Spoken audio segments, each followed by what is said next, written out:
Okie dokie, got it all unmasked partially. I left some of the green tape on here, as you can see. I'm going to keep that on there for a halo effect as I continue airbrushing.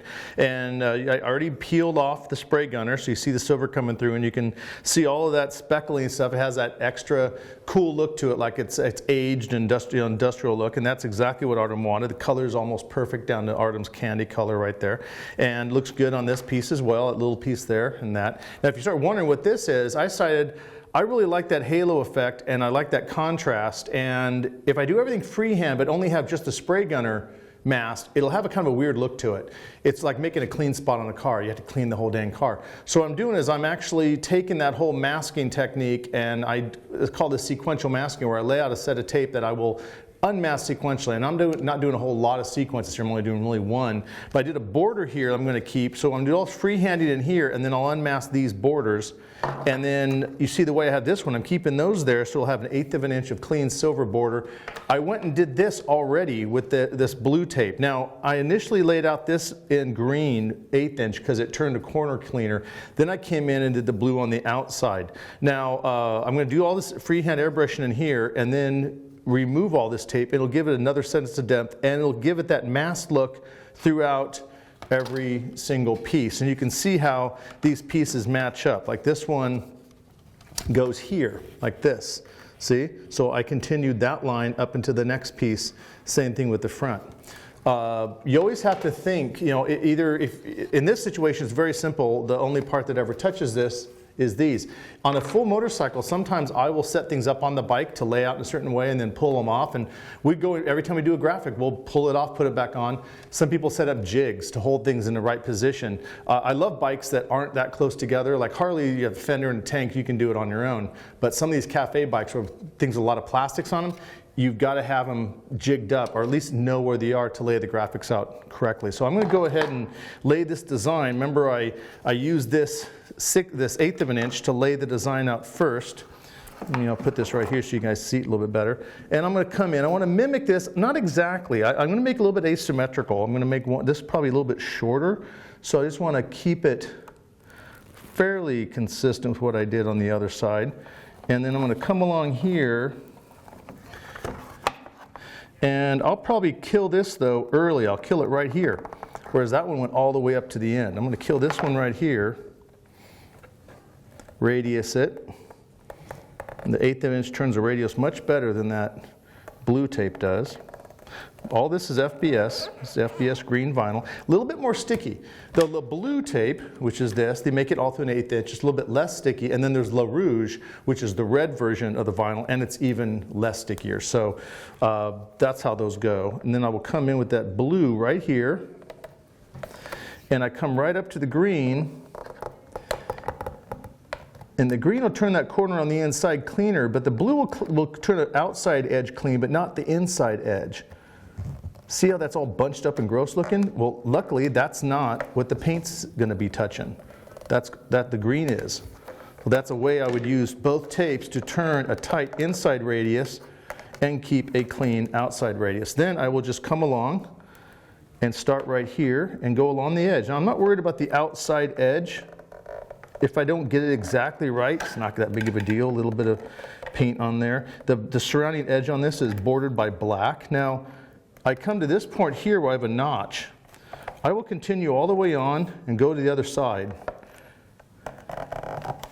And this one, I'm not worried about it goes off the edge because it comes back in again on that piece.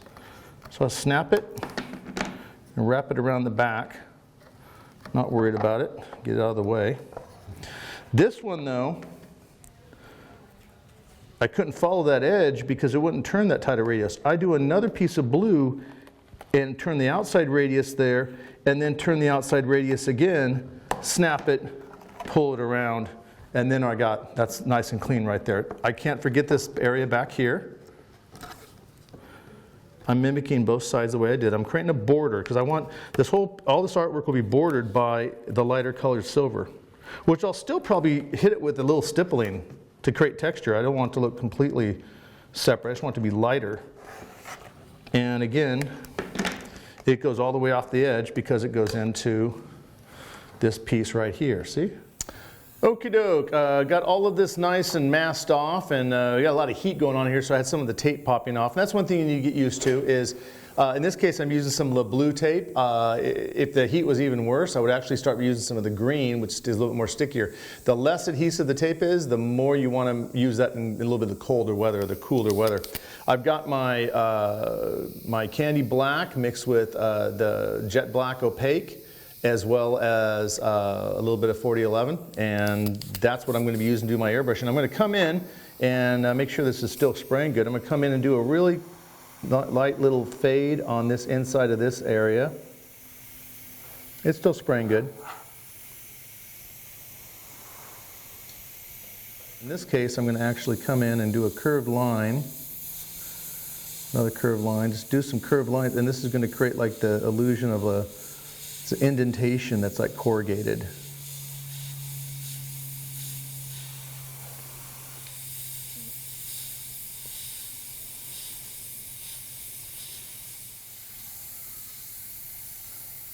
It's just freehand. I didn't sketch this out or anything, just want to. And it's kind of freehanding this. But then I'll come in and create an opening, like an indentation, a hole.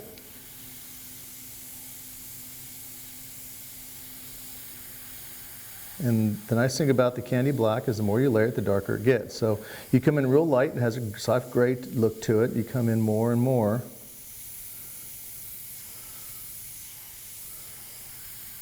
It'll start giving more of a look of being solid black in there. And by shading that, it gives the illusion of it going kind of inside. I will then come along and kind of help that illusion by then shading this side to make it look like this is a little bit of a raised area.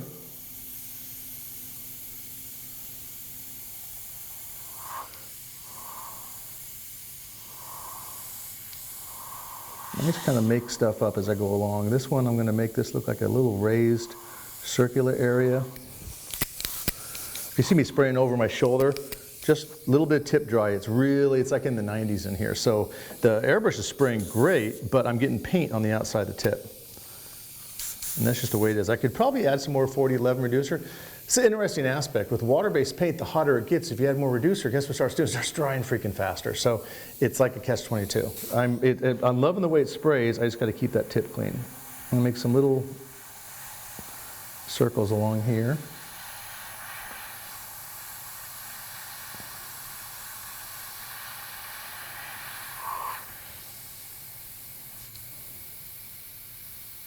You never know, I'll get real detailed, like a little weird little cluster of things.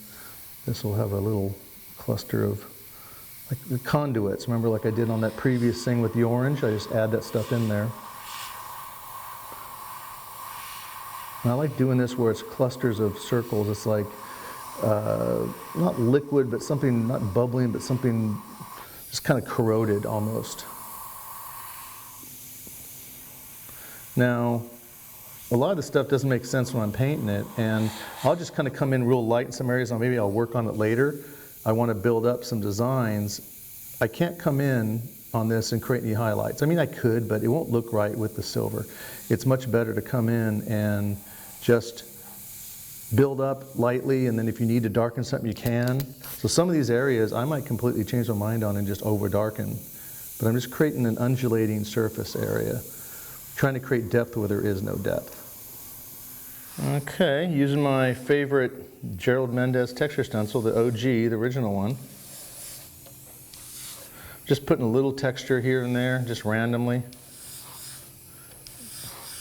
Add some nice patina look to it. You can tell I've unmasked some of these areas. Oh, I got a friendly fly in here in the booth with me.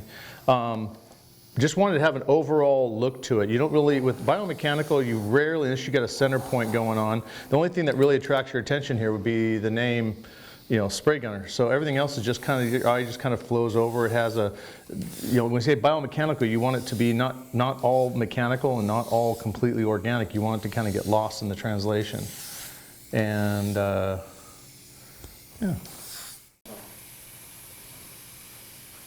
So I'm really just kind of just keeping up, doing the exact same thing I did in the last one, adding these drop shadows, but doing a little bit what I call a halo effect all the way around these, so when I unmask them, they'll pop.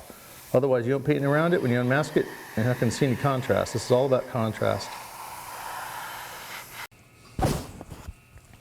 Okay, got a lot of airbrushing caught up, so just it's very dissimilar but similar. In other words, same general tone, some general value. And I'm going to start pulling the tape off, and I wanted you didn't see me do the last one, so I'll kind of pull the tape on this so you can at least see how it looks before we even stippled it or used any of the texture stencils. And now I'm just kind of finishing up a couple of things to match. Even though they're both asymmetrical, I want both sides to have a few similarities. I did 3 little rivet heads on the inside of this curved area, so I'm going to do those real quick to match the other side. And it just adds some additional value to the area. I mean value, I don't mean money, I meant darkens it up, build it value that way. Value scale. I mean, this is just not even really, look at that, that's not precision airbrushing right there, it's just, but it gives an overall texture or look. You're kind of darkening up the areas. And I want them both to match. So this way, after with all that squiggling and little airbrushing lines here and there and stippling and texturing, we've got 2 panels that are both very similar, yet also asymmetrical at the same time. That'll kind of work. I'm real happy with those, and now I just got the last 2 pieces to do up to match. Okay, as you see, I just got finished sketching out our little Vinny character back here. I did it with like a grease pencil. I prefer to use, there's Stabilos, there's other companies out there. This is a Stabilo one right here. Just little, it's designed for paper, glass, whatever. This one is, I like it, see it says Aqua Reliable. This is water-based. You want to go with a water-based grease pencil because you can wash it off. It won't have any reactions. I am using nothing but monochromatic black here, so I went with the black Stabilo. I also got the back piece done. I don't know if you saw that. I just did it to match these. Remember, I build them along and want to make sure they all match. So I got that going there. And while I am going to airbrush all over this piece, I'm also going to use just a brush to do the actual line work because I want it to really pop. And it'll also bring some extra line work in to match the clean edges of the tape on the other pieces. So basically just mixed up some, it's just pure opaque black. And with a little bit of candy black added to it, not very much, just for coloring. And matter of fact, I'll add a little bit more just to show you. Give it a good shake. A little bit of it in there. Give it a stir. I do not have any 4011 in this. Now there's a reason for that. And I'll tell you what, we got a cup of 4011 right there. I've been testing some of the brushes to figure out which brush I like. I'm going to go with the weird Harry Potter brush, evidently. And I'm just going to go in and just do some sketchy line work on that. When it's dry, I'm going to come up and kind of airbrush around it, stipple over it, so it'll tie in nicely on that. Let's go ahead and give this a shot. And use a little piece of tape there just as my palette. And I always work on an area that doesn't matter. So let's mess around with the smoke right here. Let's kind of do a sketchy line around the smoke. Yeah, that's kind of cool. Now, if you see some of the smoke or some of the grease pencil coming through, don't worry about it. You can come back in and wipe it off. Now, don't wipe it off with water because this paint is water-based as well. So what you do is just wipe it off with a dry towel. It'll pull the grease pencil off. Water will actually kind of work the grease pencil in even more, so you don't want to do that. Okay, you see I've already kind of wiped off most of my grease pencil, and now I'm just coming in and putting a little bit of shadow behind it. Not doing a lot, just a little bit of a contrast. So this will pop up naturally. And I'm going to come in and stipple around it and so to tie it all in with everything, but don't want it to be, I want it to really stand out. I want it to be part of the artwork. Now I want at least a little bit of a halo around everything. So this arm over here even gets a little bit of a halo. Now I could have masked this off, cut it and do it. That's a lot of work and I don't want to do any actual cutting on this silver if I can avoid it. Okay, well, I pretty much finished all my artwork on here, and the only thing left is for you to clear it tomorrow. I'm excited to clear it and put it all together. Exactly, and you can run it around and not let anyone ever borrow it again. Never. And I say we got your spray gunner logo on the side that you cut out for me. We've got the orange that you had to have in there, your other company, and then per your request, you got a little Vinny going on there on the back. So I assume you're happy? It's much better than putting a skull in here, and I'm really happy. I got the signature here. Yep, a little signature on the side. Fancy signature. And I had a good time painting with it. I'm using all Createx products, but I also got a chance to play with Artem's PS771 airbrush. Excellent brush, and everything done on this was done with that. And that's about it. So cool. I'm not going to be here when you put it together and clear coat it, but send me some pictures. I'll look forward to seeing that. I'm sure Kenny will get a video of you riding around. Yeah, don't worry about it. Yeah, Kenny will get a video of you riding around in there. So I'll be riding around. Just one thing I want you guys working on some vehicles or some shapes and 3D shapes. Always think of the shape of it first, and then what kind of image you're going to put in. Because I like how he put all this darkness in here because this black handle will be in this place. So it's really think through design how it's going to fit his actual vehicle. And I think when I put them back together, it'll be amazing. So really excited to see it. Yeah, so am I. So, well, cool. Thank you for the opportunity, and you guys are going to be watching the wrap up of this video, and I'm going to be out of here. So I'll see you guys next time. Yeah, I'll Thanks keep a lot, working here, man. I appreciate you doing this one. My pleasure. Thank you. Hey guys, I'm Artem with the spray gun, and I'm here at Createx beautiful booth with Chris. Hey, no, hold him away from me.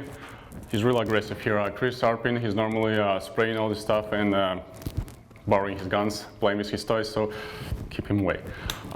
We're gonna clear all the artwork we did for, not we, Craig Fraser did for us on my bike, the electric unicycle, and also my daughter's panel. So we're gonna do the coat of American Icon. That's the clear coat I use. I have the Z gun, black cap for clear coats, and well, let's do it.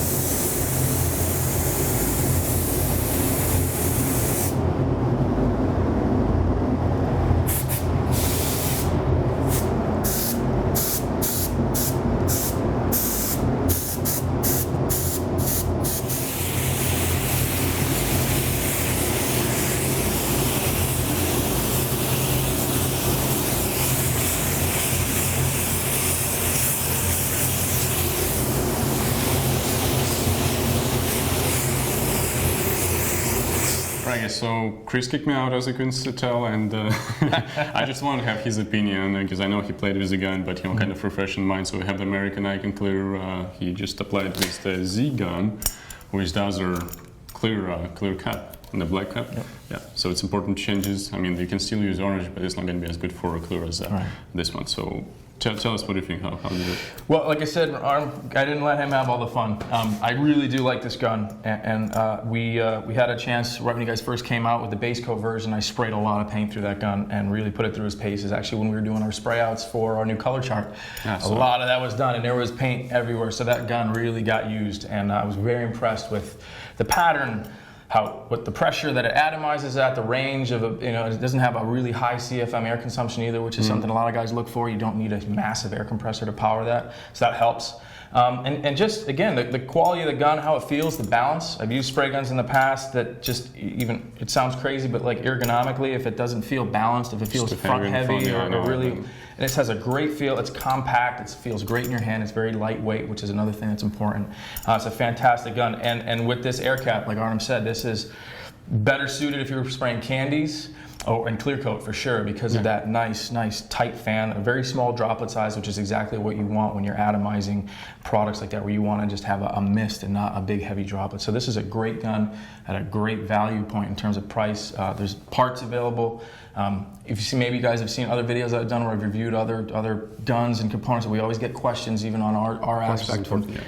Replacement parts. It's easy to spend a couple $100 and get a gun, and then God forbid something happens to an air cap, or you bend a needle, or the tip. You drop the tip and the tip gets bent, and you can't replace it. So these guys have a full stock of parts in their warehouse. They're ready to go, and a bunch of different tip sizes. This is a 1.3. We'll take care of you guys in the part. Yeah, this is I think it's 1.4. It's a 1.4. I believe it's for, yeah. So we have the 1.3 for base, 1.4 for clear, and we have the 1.5 for those who love faster, I would say, or thicker. Yeah, and we have 1.8, which we can, provide as the primer gun. Yeah. So or even just big areas of spraying. Yeah. And that was actually probably do really well with our Scenics line as well, the bigger tip size if you're doing murals, big outdoor projects or something like that. So again, guys, great gun. I've tested it.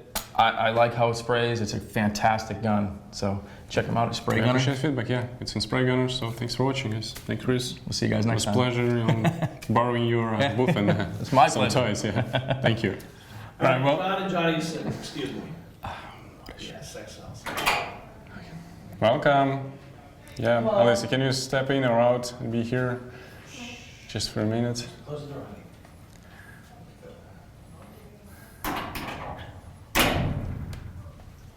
All right. Well, we have it. We had it back in one piece. Hopefully, no screws left. Right, So I no didn't bonus parts. I didn't Yeah. disassemble it, so it's a bonus. It's a win. But it's phenomenal. I love it. It looks great. Do a little turnaround on this thing. I'm gonna do a close up there. Yeah, it looks great. I think the design suits it really well, and I'm happy. Cannot wait to take it out. And especially, it was 31 miles per hour factory max speed. I'm pretty sure this painting should be at least 33, 34. Oh, for sure. But you want to take it out for a ride? Do you? I'm not going to you take can't. it. I'm not. Yeah, I didn't think so. Just making sure remember you can't. Yeah, no, we're gonna Got leave it? Now we can go outside and just do a final shot. And well, I really appreciate you guys allowing me to come in here, and get the phenomenal art from Craig Fraser. And Fraser's not here anymore, so I cannot give him a hug. But thanks, Craig. I love it. Thanks for checking us out, guys. We will see you guys next time. Yeah. Thank you. Yep. That's my way of transportation. Couldn't take my bike with me, so works great, looks great. And the clear coat actually, very phenomenal. So cheers to Chris. Well, I did most of it because I mixed the clear, but yeah, he helped applying. So thanks, guys. Big thank you to Artem and the Spray Gunner team for coming up and checking us out and spending some time at our facility. And we look forward to having them come and visit again. So look for them. They're actually out on the road. Yeah. You might be seeing them in your neck of the close. woods. So Yeah. keep an eye out. Yeah. Thanks, man. Yeah, man. Shit.